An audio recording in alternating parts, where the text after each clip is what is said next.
Live from downtown Detroit, Local 4 News at noon starts now.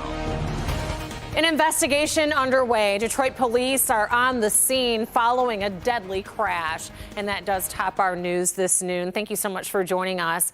I'm Rhonda Walker. That crash happened this morning on Detroit's east side, and that is where we find our Priya man live this afternoon. Priya, good afternoon.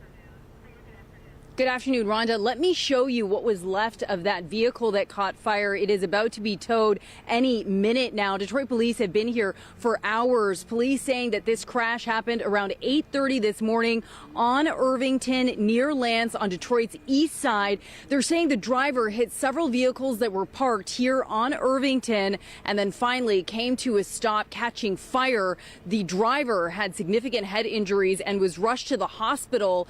He was pronounced dead on arrival once he finally was transported to the hospital. Detroit police have been here since about 8:30 this morning. Again, at this time, Detroit police are treating this as a fatal crash investigation, not a homicide investigation. In addition to Detroit police, Wayne County Sheriff's deputies have spent hours here as well. Again, that vehicle is about to be towed any minute now. Coming up tonight at 5 o'clock, we're talking to neighbors about this crash and about ongoing issues on this street. Reporting live on Detroit's east side, I'm Priya Mann, Local 4. All right, Priya, thank you. A death investigation also underway near the Detroit-Dearborn border after the body of a 22-year-old man was found this morning along the Southfield Freeway on a ramp to I-96. Michigan State Police say that he had been shot. It's unclear if the man was shot on the freeway ramp or if his body was left there after a shooting somewhere else. Michigan State Police closed the freeway for several hours this morning looking for evidence as they piece together their investigation. The ramp has since reopened. In a few hours, Detroit Police Chief James White is expected to give an update. It's an update on the condition of a 5-year-old boy that accidentally shot himself while playing with a loaded gun. It happened Saturday at a home on Kendall Street near Linwood on the city's west side. Police say that it's likely that the child will lose a portion of his thumb. Investigators are still looking into how that boy was able to get his hands on that gun.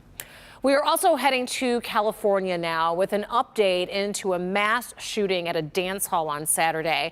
At least 10 people were killed at this hall where they were celebrating the Lunar New Year. The shooter, a man in his 70s, led police on a manhunt before officers found him. NBC's Jay Gray joins us from Monterey Park, California with the latest.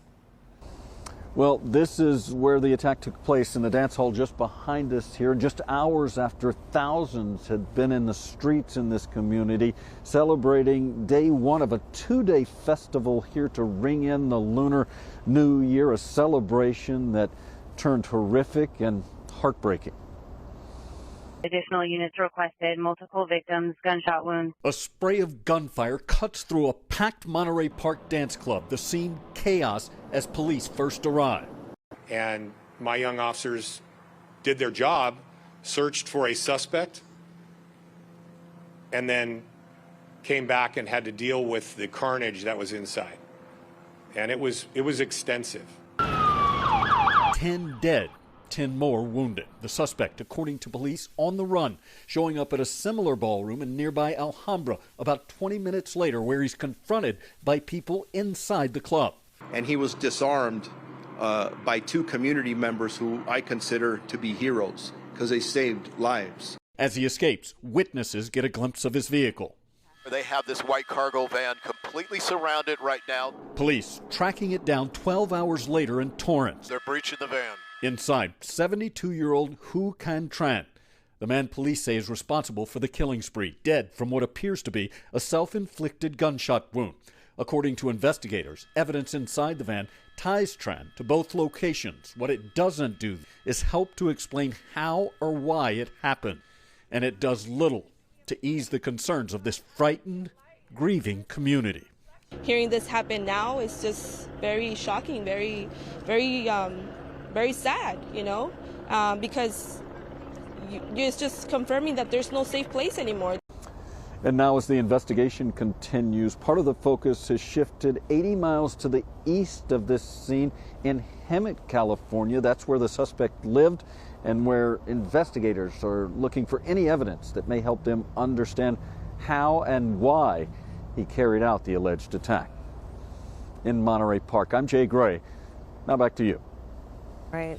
Jay, thank you. Now to the coronavirus. The FDA wants to simplify the COVID-19 vaccine process. The agency wants the process to look more like what happens during flu season. This could include streamlining the vaccine composition, immunization schedules, and vaccine updates. The FDA says that it expects to assess strains of the virus and decide in June which ones to protect against, much like the process to determine the flu vaccine. The agency is set to meet with advisors on Thursday to discuss the matter further.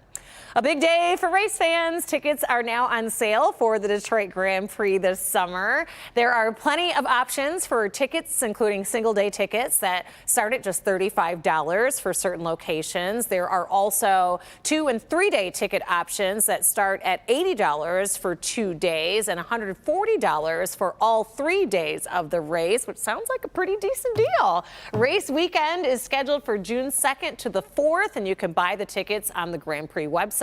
It's the first race of its kind back in the downtown streets since 1991, and it's coming with a lot of excitement. Well, we finally got that snow we've been looking forward to, and it is coating the ground right now. It's no longer falling from the sky, and milder conditions out for January standards right now, with temperatures hovering right at freezing as we take a live look at Mount Clemens and our camera high above there.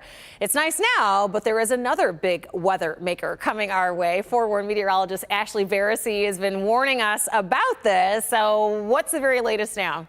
Well, as we speak right now, if you saw off on the horizon, a few breaks in the clouds, so we'll welcome the sunshine before we have that significant snowmaker arriving the middle of this week. Live look downtown Detroit at Campus Martius. We sit at 33 degrees, Ann Arbor 32, same with Howell and Adrian. And winds have now shifted out of the west at about 10 to 15 miles per hour. So that does factor into wind chills well into the 20s.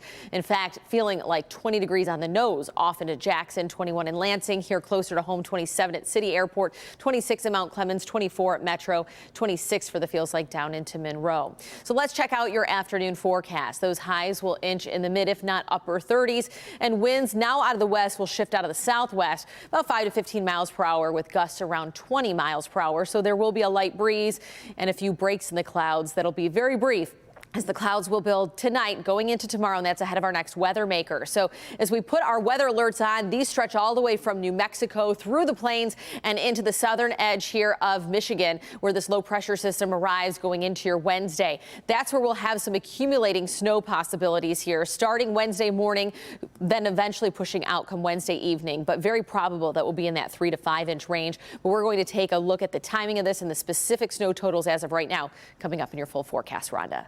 All right, we'll check back with you in a few, Ashley. Meanwhile, still to come, tax season getting underway. And some bad news, why you should expect a smaller tax refund this year. We also have Bree Jackson joining us from Capitol Hill. More documents, more scrutiny. President Biden is facing growing criticism from both sides of the aisle after another batch of classified documents was found. I'm Bree Jackson in Washington with details.